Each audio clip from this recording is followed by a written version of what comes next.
Hello guys, ബിബിസിയാണേ.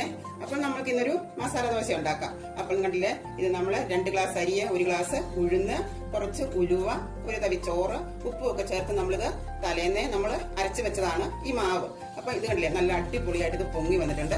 ഇതാണ് നമ്മളുടെ മാവ്. അപ്പോൾ നമുക്ക് ഇതിന്റെ മസാല ഉണ്ടാക്കണല്ലോ. അപ്പൊ അതിന് എന്തെല്ലാം വെജിറ്റബിൾ വേണം നോക്കാം. സവോള, പച്ചമുളക്, ക്യാരറ്റ്, വെളുത്തുള്ളി, ഇഞ്ചി, കറിവേപ്പില, ഉരുളക്കിഴങ്ങ്. ഇനി നമുക്ക് അതിലേക്ക് വേണ്ടത് ശകലം കാശ്മീരി മുളക് പൊടി, കുരുമുളക് പൊടി, ചെറുജീരകം, മഞ്ഞൾപ്പൊടി.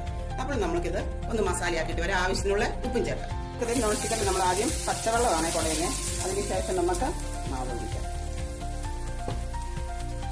അതിനുശേഷം നമ്മൾ ഇഡ്ഡലി ഇടുന്ന ഇങ്ങനത്തെ പാത്രം ഇതെടുത്തിട്ട് വേണം ഇതിങ്ങനെ നമ്മൾ നന്നായിട്ട് ഇത് പരത്തി കൊടുക്കണം. കണ്ടില്ലേ, നമുക്ക് കുറച്ച് ചെറിയ ദോശ എന്നല്ലേ ഉള്ളൂ, ഹോട്ടലെ പോലെ വലിയ ദോശ എന്നേ ഉള്ളൂ. ഇങ്ങനെ പരത്തിക്കൊടുക്കും. ഇവിടെ നമുക്ക് കുറച്ച് വെളിച്ചെണ്ണ ഇങ്ങനെ ഒഴിച്ചു കൊടുക്കാം. ഇതില്ലേ, എന്നിട്ട് നല്ല മുരിഞ്ഞു വരും. ശക്കല മതി, കുറച്ച് വെളിച്ചെണ്ണ ഇങ്ങനെ ഒന്ന് ഒഴിച്ചു കൊടുക്കാം. നമ്മുടെ മസാല വെച്ച് കൊടുക്കാം. ഇത് കണ്ടില്ലേ, നമ്മൾ മസാല വെച്ച് കൊടുക്കുന്നത്. ഇത് നമ്മൾ മസാല വെച്ച് കൊടുത്തതിന് ശേഷം നമുക്കിത് ഒന്ന് മടക്കിയെടുക്കാം. ഞാൻ കാണിച്ചു തരാം. ഇത് കണ്ടോ, നമ്മളിതിങ്ങനെ മടക്കി എടുക്കുമ്പോൾ ഇത് കണ്ടോ, ഇത് നല്ല കണ്ടില്ലേ, നല്ല മുരിഞ്ഞ് കിട്ടിയിരിക്കുന്നത്. ആ മുരിഞ്ഞ് കിട്ടുന്നത് എന്നാന്ന് വെച്ചിട്ടുണ്ടെങ്കിൽ നമ്മൾ ഉലുവ അരയ്ക്കുന്നത് കൊണ്ടാണ് കേട്ടോ. ഇല്ലേ, നല്ല ക്രിസ്പി കിട്ടും. അപ്പോൾ നമ്മുടെ മസാല ദോശ റെഡി ആയിട്ടുണ്ട്. ഇത് കണ്ടില്ലേ, ഹോട്ടൽ സ്റ്റൈലില് അതേ പെർഫെക്റ്റിലും അതേ ടേസ്റ്റിലും നമ്മൾക്കും ഉണ്ടാക്കാം മസാല ദോശ. ഇവിടെ നമുക്കൊരു കാന്താരി ചട്നിയും നമ്മുടെ സാമ്പാറും. എന്താ ടേസ്റ്റ് എന്നറിയോ, വളരെ ടേസ്റ്റാണ്. നിങ്ങളും ഉണ്ടാക്കും ഇതുപോലെ മസാല ദോശ.